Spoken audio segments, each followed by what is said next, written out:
Hey guys, Michael here from michaelsherlock.com. Today, Nokia unveiled their new lineup for the Lumia line, the Lumia 920, which is the successor to the Lumia 900, which is actually the phone that I use now. So I was very interested to see about this new Lumia line, to see what updates they've brought. Of course, they also announced the Lumia 820, which is the follow-up, or the next generation of the Lumia 800, which was the smaller, more cost-efficient device.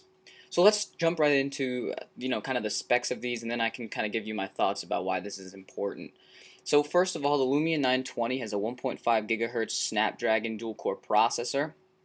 Kind of some of the highlights of this, one of them being that PureView camera. Now, in the past, we saw the PureView as a 41 megapixel, just smartphone camera monster, and now it's a little bit different. It's actually an 8.7 megapixel camera, but actually it has an aperture which is remarkably big at an f-stop of f2.0, which allows it to capture 5 to 10 times the light of other smartphones, according to Nokia.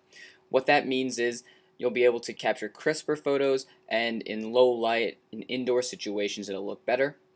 Another way that they're going to be able to do that, besides having a bigger hole for the light to come in, is also an optical image stabilization system that they're calling floating lens technology, which actually should work pretty well, and which is a part of Windows Phone 8, but has also been really talked about in terms of the Lumia 920, is software lenses. So right into the camera application, there are lenses that you can use, quote unquote, from third parties that can change what happens. So instead of having the normal camera, you can have a lens that does panorama, you can have a lens that does black and white or sepia or different tones and all that, and it's just another way to customize the experience.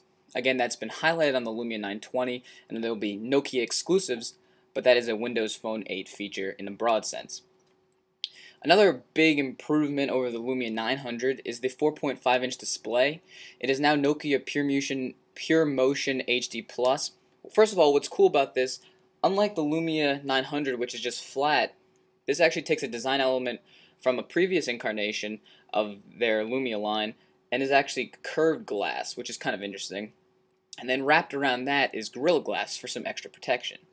What's also cool is fast refresh rates, and Nokia touted a bunch of their brightness, specs and all that business, just to basically say that it works really well in sunlight. In terms of the resolution, it's actually a shade above 720p, so WXVGA, which is 1280 by 768. But I think what the coolest feature is of this display is that you can use gloves with it. It uses some special technology, and basically it allows you to use gloves, which is pretty cool. In terms of some other specs real quick, again, this runs Windows Phone 8, has 32 gigabytes of storage and a gig of RAM, 2000 milliamp hour battery, it has NFC support, and unlike the Lumia 900, it won't come in cyan, which is disappointing, and it also won't be this matte finish, it'll be glossy. So there's going to be a yellow, red, white, gray, and black models. There's going to be one variant, LTE with Pentaband HSPA+. We don't have any sort of news on when that's going to come out, but later this year at probably a competitive price point. And quickly, just to hop on over to the Lumia 820, it takes a lot of stuff from the Lumia 900, has the same 4.3-inch clear black display, 800 by 480 pixels.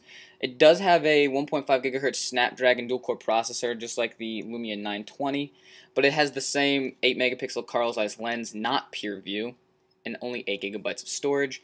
Again, it'll be glossy, but it actually will have removable cases so that you can change the colors regardless of which model you start with, but you'll have cover choices of red, yellow, gray, cyan, purple, white, and black.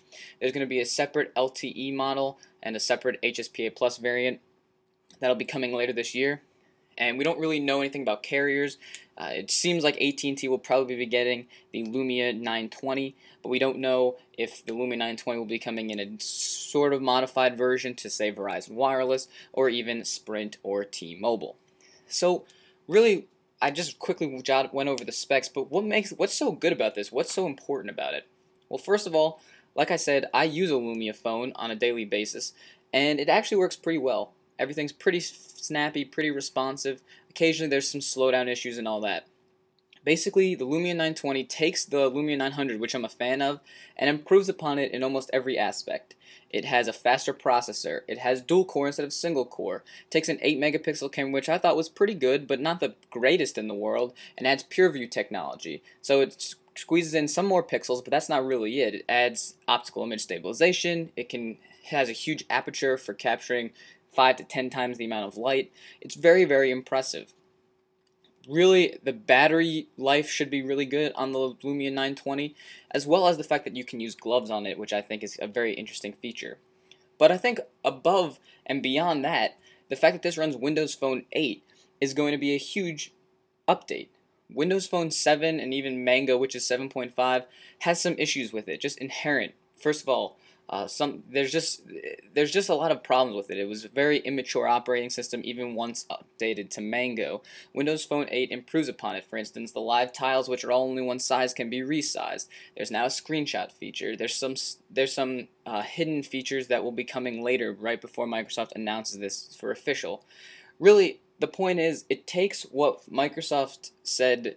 They said the beta test was over. Nokia said the beta test was over, and here's a real smartphone with the Lumia 900. That was false and also accurate. It did some things well, it did some things not as well.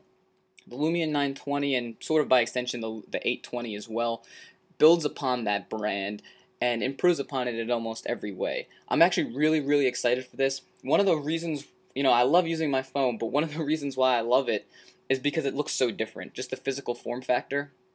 I always get questions and comments and praise about how cool my phone is. And oh, it's running that Windows thing? That's pretty cool how that looks. That doesn't look like my iPhone. And I think that's really a cool thing, and I think that'll extend with this new Lumia line. So there it is, the new Nokia Lumia lineup, the 920 and the 820. I'm really excited, and hopefully I'll be able to get my hands on one shortly. Thanks for watching, guys, and have a nice day.